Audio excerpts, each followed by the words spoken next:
Dropouts are the worst, everybody, and as this RF environment becomes a bigger challenge, we need to make sure that we're stepping up our game and using the tools to help combat that so we're able to deliver a clean in-ear and microphone experience. So we've talked a lot about on our channel about ways to combat some of this stuff. First of all, the equipment that you're choosing. Second of all, frequency coordination. Now today we're going to talk about antennas, and this is something that we didn't really realize right away, that not all antennas are made the same or the best in all applications. For example, here's the one provided for the PSM 300s. It's great for if you have one or two of them in a fixed location. It's meant to be attached to the units. So perhaps this is a solution that may work for some of you. But as our needs grew, so did our needs for a more robust antenna. We got a combiner now, and we stepped up and got the Shure paddle antenna. This has been a great solution for us, but is engineered and designed to work in a certain way. We needed more flexibility, so we have recently added two new members to our antenna family. First of all, this Sennheiser paddle antenna, and that's similar to this one right here in the sense that it has a omnidirectional pattern, but is a little bit more robust and can be deployed remotely. And then last but not least is the RF Venue CP stage. Now this one is unique compared to the others in the fact that it has a different type of pattern. It has a circular polarized pattern. So like think of a corkscrew. And what that is supposed to help with is to maintain the signal between this and the belt pack. And as the belt pack turns, the circular pattern is supposed to be able to help compensate for any signal loss based on how the antenna is facing, versus these two right here, which are meant to be more eye to eye in that direction. So we're going to have some fun with these today. This is not a product comparison, as we feel all of these have their place, but we're going to just show you how they perform in comparison to each other in this static environment. The real test is at the gigs, as it's true with every piece of gear.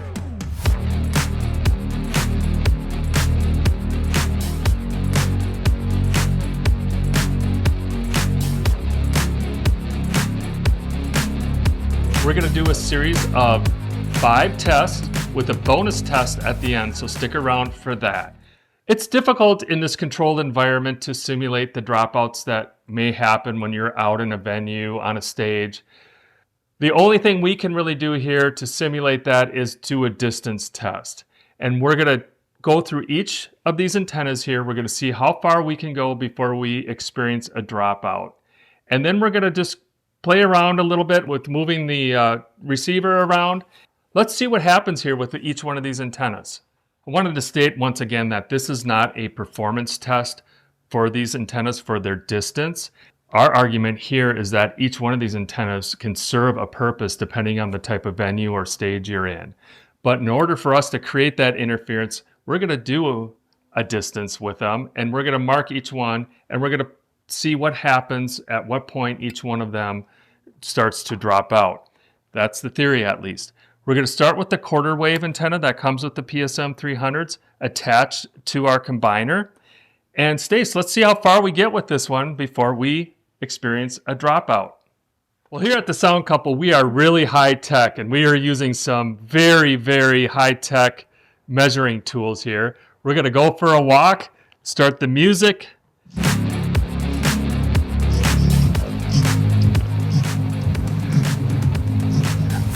Let's go, Stace.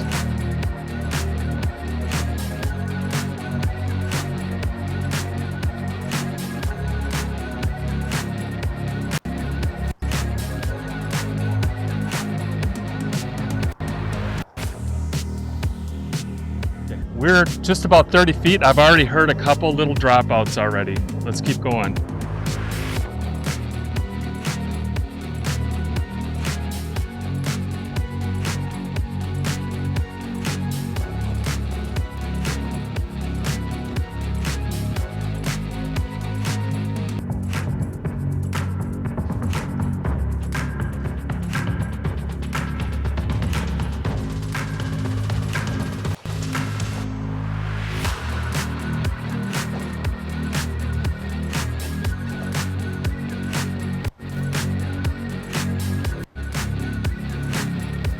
As you can tell, we've been getting some random dropouts.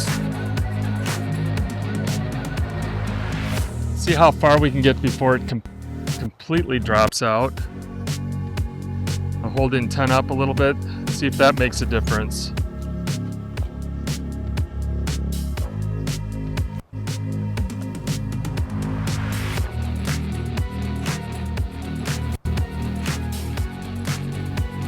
So it's possible we're getting a little bit.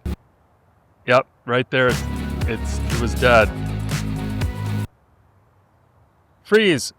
Performer, do not move. You are not allowed to move on the stage.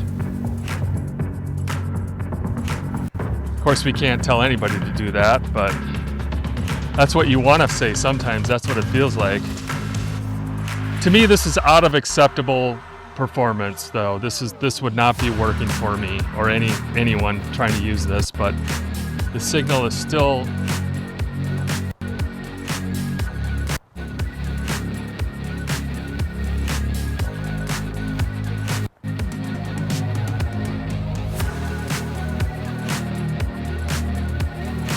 Overall, it's still hanging in there.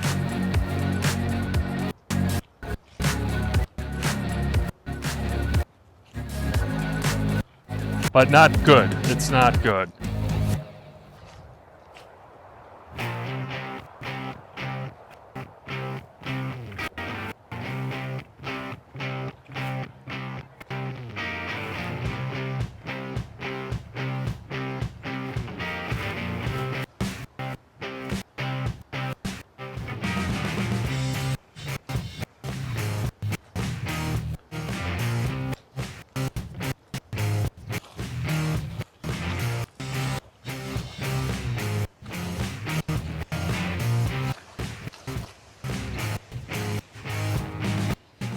Stacy, I think I'm gonna call this good about right here. You guys can hear there, I'm able to completely knock it out right there. There it came back. All right, there's our high-tech mark right there. We're gonna say this thing is done at this distance. All right, let's go back and we're gonna run test number 2. I was a little bit surprised with our first test. At about 30 feet, I experienced the first dropout, and that's really not going to cut it at a gig. But let's move on to our test 2. And another thing I wanted to mention, first of all, I did a frequency coordination before I started any of this. And then the other thing is that these are all mono mixes. So that's a hint to our bonus at the very end here. Now, at some of our gigs, what we have done when we haven't been able to put our rack in a good position, we have deployed this method right here, which subsequently I've learned that this is not a recommended solution, that these quarter wave antennas are designed to be affixed to the units to provide a ground plane. But let's see how this does compared to the first test, and let's see if it's not a theory, it's a stated fact, I'll link to it, that this is not a way to deploy these. But let's see what happens when we start our walk again.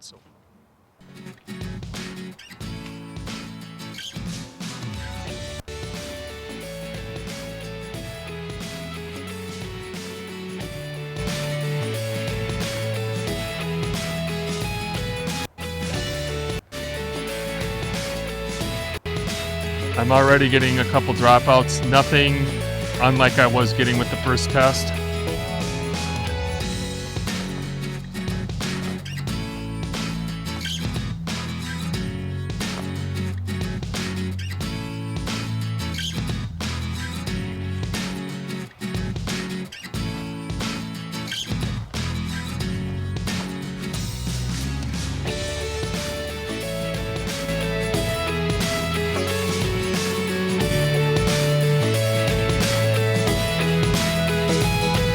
Another little drop right there, but so far pretty much similar to our first test. It's almost in the same exact location.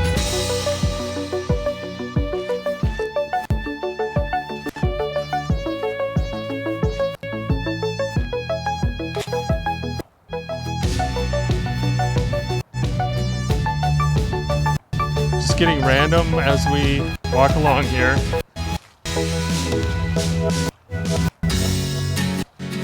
Oh, we forgot to bring our marker, didn't we? Oh, you got it. Oh, great. Now the question, can we find it? Oh, almost walked right by. Aha. Musician, don't move sideways. Musician, do not bend over. It's complete dropped out right now. Let me move it. Oh, there it went.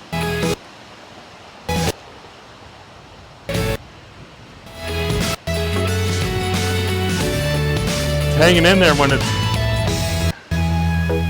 Now it's out again. I'm going to conclude in our test that the performance was pretty much the same with the quarter wave antenna attached to the unit versus unattached. Let's move on to the next test and see how our paddle antenna does, Stace. Interesting.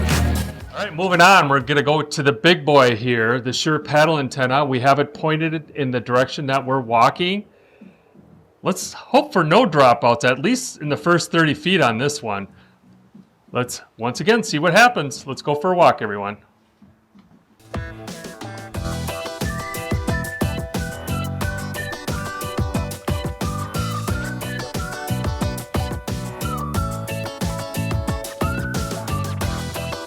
As expected, no dropouts whatsoever.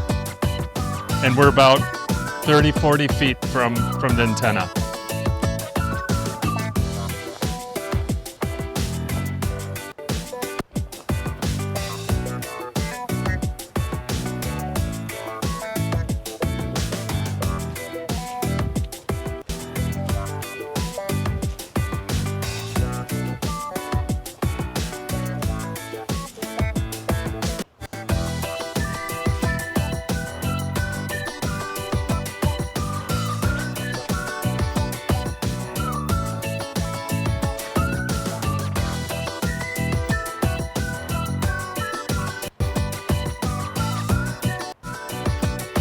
Surprisingly, we're getting some drops. Let's keep going.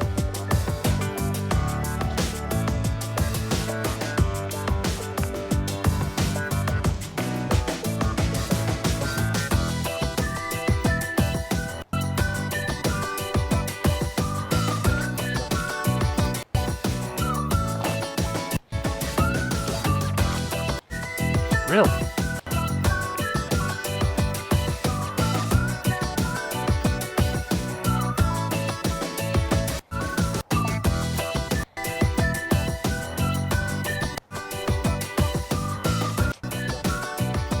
I am surprised. I have to say, I am surprised. At this point, marginally better than the quarter wave. And now the quarter wave antenna, that's an omnidirectional, so that's doing a 360. This Shure antenna has about 100-degree width to it.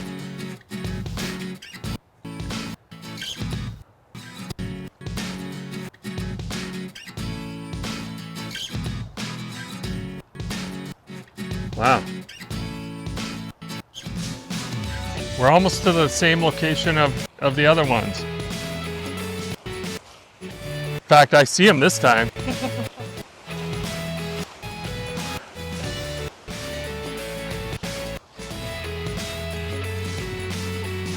We are doing this for the first time. These results are real time, and right now,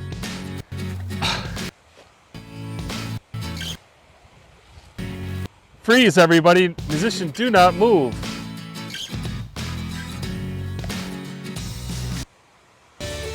Let's keep walking a little bit more, but right now it's...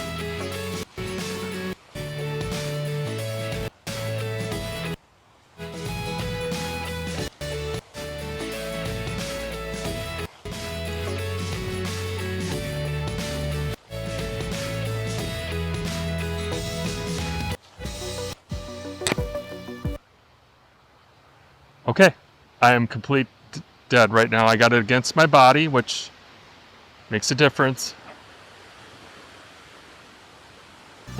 Came back.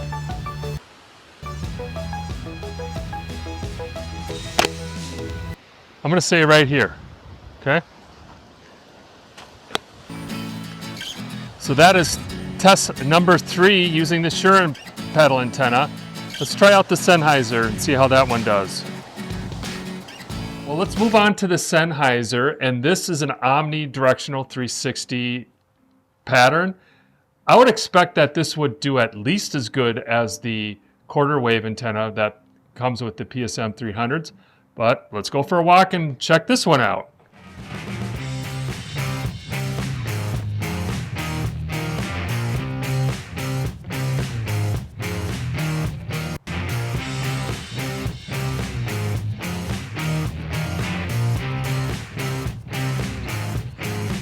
It's a little bit odd as we've had a dropout in a similar location for all of the antennas at this point.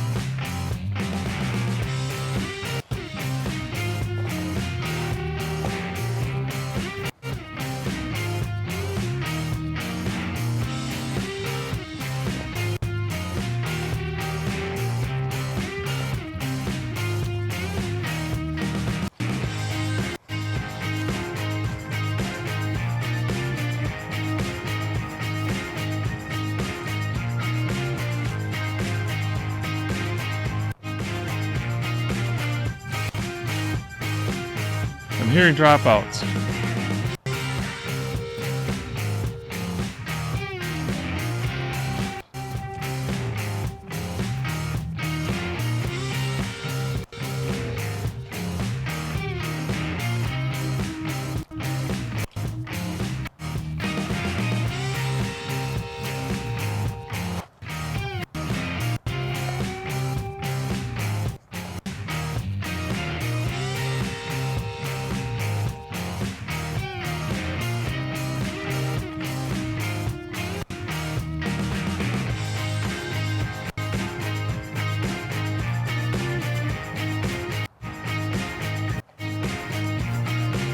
What's really interesting, this is our 4th test and not alarmingly different results. The close dropouts really surprise me, but once we get this distance, they're all kind of behaving roughly the same. Let's keep walking.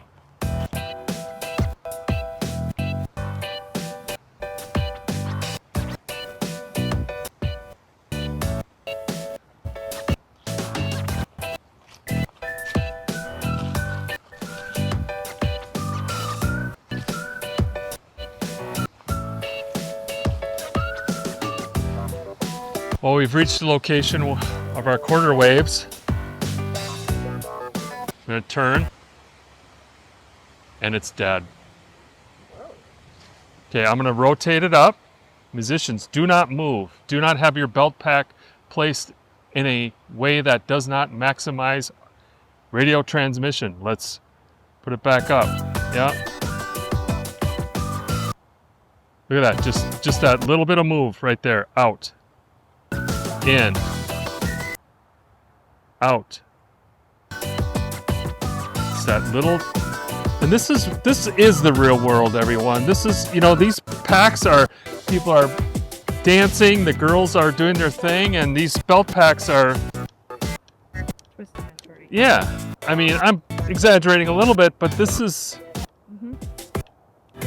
now, if the RF venue CP stage overcomes what I'm doing right now, that's going to be a big deal, at least in our world. But I'm going to put the Sennheiser in the same park as the quarter waves at this point, at least for the distance portion. Let's go back and see how that RF venue does.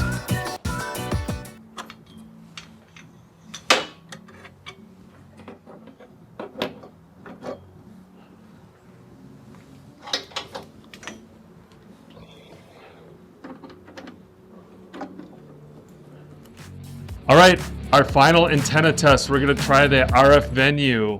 The RF venue has 120 degree. I believe the Shure has roughly a 100 degree pattern. And this has the corkscrew pattern to it, wave, versus the linear. My hand gestures make sense? Let's go for a walk and see how this one does.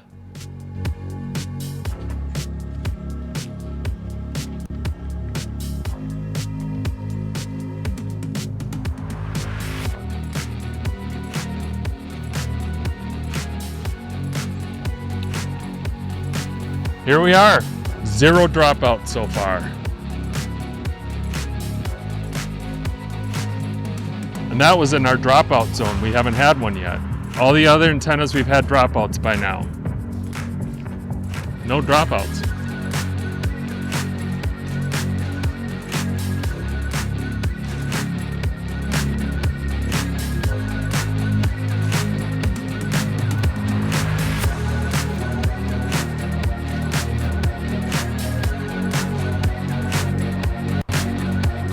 Ooh, there was a little one, tiny one.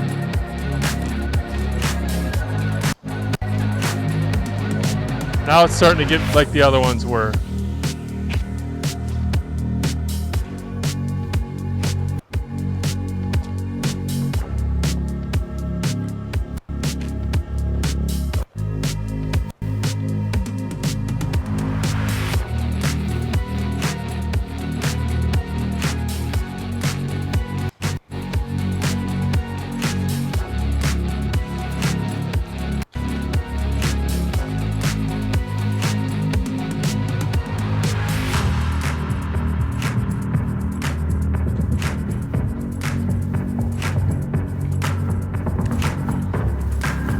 So far, it's doing better than the other ones have. There was just heard another one.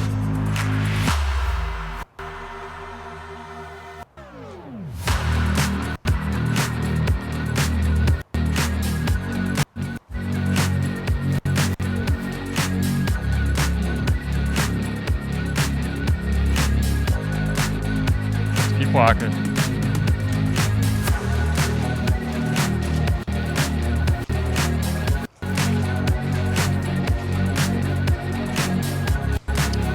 Here's the location where we stopped for the quarter wave and the Shure, I believe, right?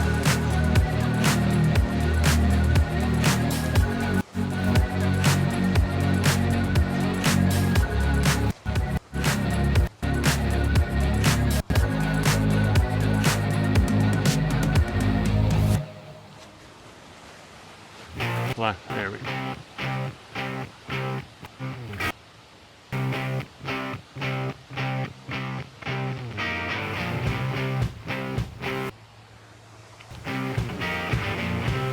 It's the location of the Sennheiser right here.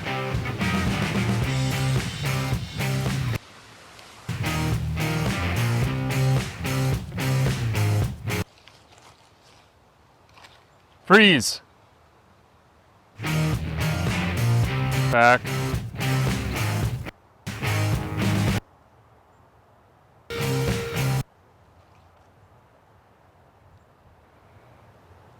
And it's dead right now.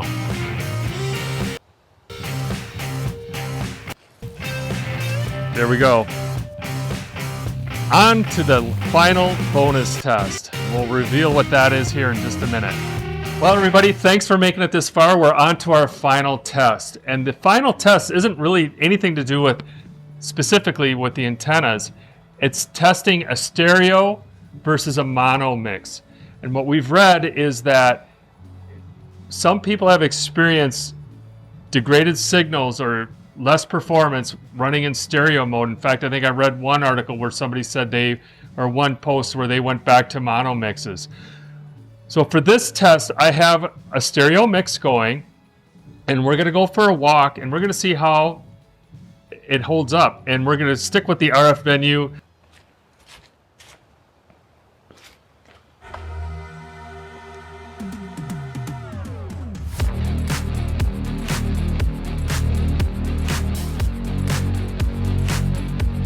Once again, no dropouts. Whoop. Tiny one.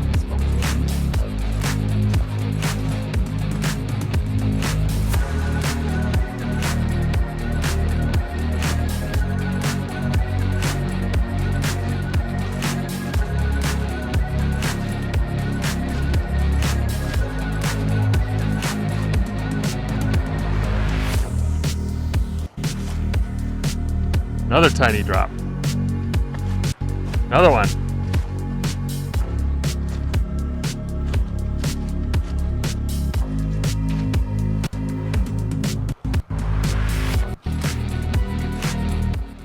Interesting.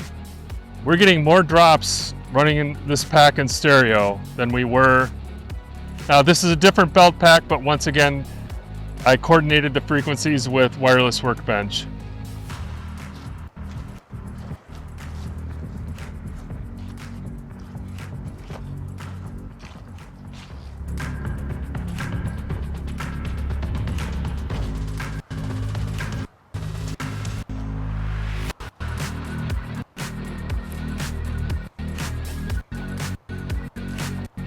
Can you tell by the look what's going on by the look of my face? Stacy, you guys can hear this. Stacy can't.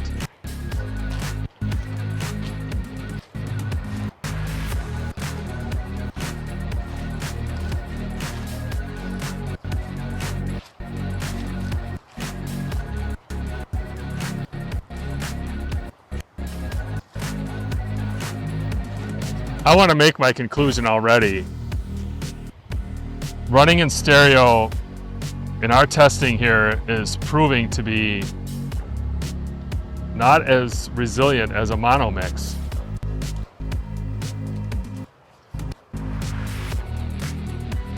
Do I gotta tell a musician to freeze yet? Not quite yet, but they're not happy with me. We're getting that eye, or we're getting them looking over at us. We don't like that look. They're definitely unhappy at this point.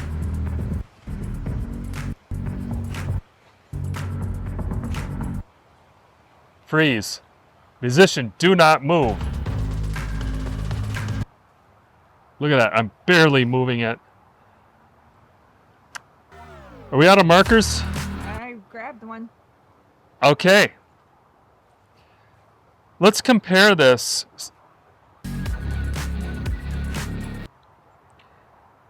So I would, in our highly scientific ways here, I'm gonna guess this is at least, well, so again, this is the RF Venue CP stage running in stereo, by far the shortest distance by, say, 35 feet. Now, granted, these distances, again, are not real practical, everyone, but we're just having fun, kind of just, actually, think of this as getting to know your gear, and this is all just building that reference point, that relationship, kind of understanding how each piece of gear works. And sometimes at the gig is always that time where it's the reality, but outside of that, we have to do what we can to just at least understand a little bit what's going on, and that's the main point we're trying to make here. All right, so this is where the quarter wave made it, and the Sennheiser. And then all the way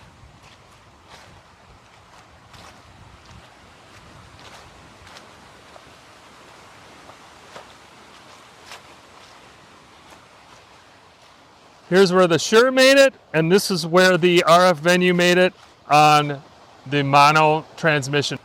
I think we can conclude, Stacy, that a stereo mix does not have the distance that a mono mix does. I think that is very conclusive in this test, and we'll give you some further thoughts here in a wrap up here in just a minute. Well, that was a lot of fun, and it was interesting. What are my thoughts on that? Well, I think the clear winner is the RF Venue CP stage. And the reason why I say that is because it was the only antenna that of all of our tests that did not have any dropouts within a vicinity that reflects the real world. In the end, though, they all pretty much had the same limit. And surprisingly, this one really hung in there, especially when it was connected and it didn't have quite the line of sight that the other antennas had. So this one was a surprise. However, I think this one is going to stay in the drawer. Okay, well, we're going to just probably not use the quarter wave antenna. How do we envision using the rest of these antennas? First of all, let's start with the one that we've had the longest, is the Shure paddle antenna. Where I see us deploying this one is on a larger stage where we have lots of space on the side, and we can deploy at a straight across angle, shooting right across the stage in a location that's not close to our ULXD microphones. So larger stage, Lots of space on the side, clear shot across the stage. That's where I see us using the Shure paddle antenna. The Sennheiser here, where I see us using this is just the opposite, a very small, crowded stage where we don't have a lot of side room on the side, and we are deploying a lot of in-ear packs. This will be great because I think we can put it right by the drummer in the center of the stage, has the 360. That is where I see us using this antenna. The RF venue, CP stage, I think that is really going to be a combo 1-2 punch for us. This one, I feel at this point is the most versatile one that we have. And I see us using this, really kind of debating whether we go with this one or that one. I think where the CP stage could be a little bit more challenging is if we need to get it in close proximity to anybody with a belt pack. This one, they do recommend at least 10 feet, 6 to 10 feet space. So again, small, medium, or large, just depending on where we can place the antenna. I don't know what you guys think, but that's kind of where our heads are now, right now, that not one antenna is going to be the best choice or the optimal solution for every type of gig. That's why we have grown our family of antennas, and we really intend, was that a pun? To use all of them. Now for our bonus test, that to me was really the biggest surprise of all. I was not expecting that the stereo mix would have the limited range compared to the mono. So let us know what you guys thought about that one. Are you using stereo? Are you using mono? Are you using the default quarter wave antennas that come with your systems? Are you using half waves? Are you using paddle antennas? Have you used any of the ones you've seen here, and what has your experience been with them? We'd really love to hear what you have to say, what you thought about any of the tests we've done, and we'll give it a wrap for this Sound Couple Antenna Extravaganza. We'll see you guys at the next gig.